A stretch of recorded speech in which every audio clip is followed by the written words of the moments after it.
de tu tiempo, No, no te pero preocupes. creo que es importante que nos comentes ¿qué, quiénes son estos personajes, cómo conoces a Caro Quintero. Imagínate, Rafael Caro Quintero, el narco de narcos. ¿Cómo es que tú platicas? Ellos sabían que tú eras periodista, ellos sabían que eras un perseguido de Calderón. ¿Cómo surge esta relación para platicar con los grandes capos, el grande, el mochomo, Caro Quintero y con todos los hombres, pues, más peligrosos, digámoslo de una manera clara, en Puente Grande? ¿Cómo fue esto? ¿Cómo surge esta relación? Mira, Vicente, surge de una forma casi tan natural, pero déjame hago nada más hincapié en una cosa. Cuando yo llego a la cárcel de Puente Grande, pues yo iba, según mi expediente, pues yo era el jefe de la tuta, para empezar.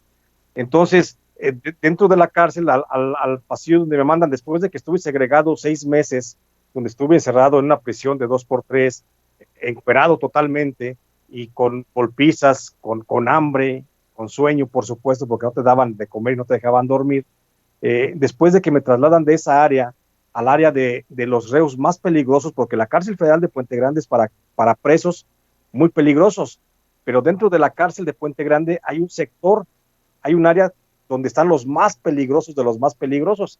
Entonces, a mí, por lo que había dicho el expediente que me integró García Luna, pues yo era de los más peligrosos a nivel nacional, y eso es lo que me lleva a ese sector donde estaban estos grandes narcotraficantes que ya mencionas. Y bueno, ahí de entrada todo mundo se reconoce, oye, pues si tú tienes una empresa, tú sabes quiénes son tus reporteros, ¿no? Y sabes quiénes son los reporteros de la competencia.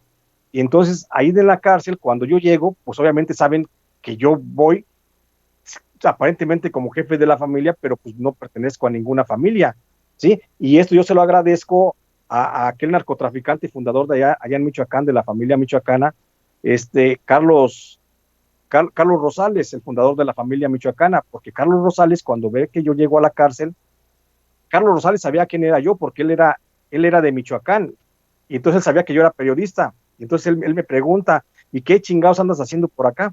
Y entonces desde ahí, Carlos Rosales como jefe de un grupo muy importante de presos dentro de la cárcel, pues comienza a dialogar con todos y dice, no, pues este pobre cabrón, yo no sé qué anda haciendo acá, porque de plano, pues no es ni narcotraficante ni delincuente, simplemente se lo quieren chingar.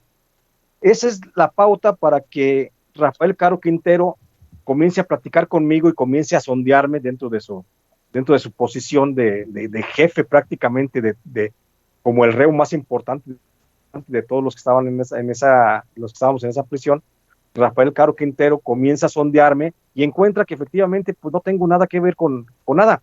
Y entonces eso a mí me hace ganarme de alguna forma, no digo la amistad, pero sí el cariño, el aprecio de Rafael. Y ya con Rafael, teniéndolo de mi lado como aliado, pues ya Rafael difunde la versión que efectivamente soy solamente un perseguido, que no tengo nada que ver. Y entonces todos me comienzan, Rafael fue el que me pone el mote de el report dentro de la cárcel, y ya me comienzan todos a ver, pues como mascotas si quieres, porque yo no me metía con nadie, yo no peleaba con nadie, yo platicaba chistes, platicaba historias y recababa historias. Y todo el mundo sabía que yo era reportero. Incluso muchas de las versiones que yo digo en mis libros, donde cito a muchos de los presos, siempre lo comenté en su momento, esto lo puedo publicar un día, y casi todos me decían, pues si sales de aquí un día, por supuesto que lo puedes publicar. Entonces, de esa forma es como me voy ganando un poquito el cariño de los presos. A esto le agrego otra cosa, me comencé a ganar el cariño de todos los presos porque pues en la cárcel no tenía nada que hacer, no hacía nada, entonces yo prácticamente me rentaba para hacer poesías, y yo escribía poesías para algún preso, y que si se acercaba el cumpleaños de la hija, de la hermana, de la mamá, de la esposa, del hijo, del primo, de lo que fuera, muchos presos regalaban poesías, y entonces me las encargaban a mí, y yo era el que hacía la poesía para la esposa o la novia de tal narcotraficante, y eso fue lo que hizo que muchos de esos presos pues me comenzaran a ver así como, pues como lo que yo era, ¿no? Como un preso inocente.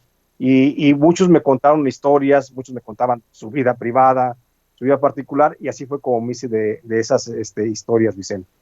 Y esos personajes son tan duros y tan sanguinarios como nos los han pintado.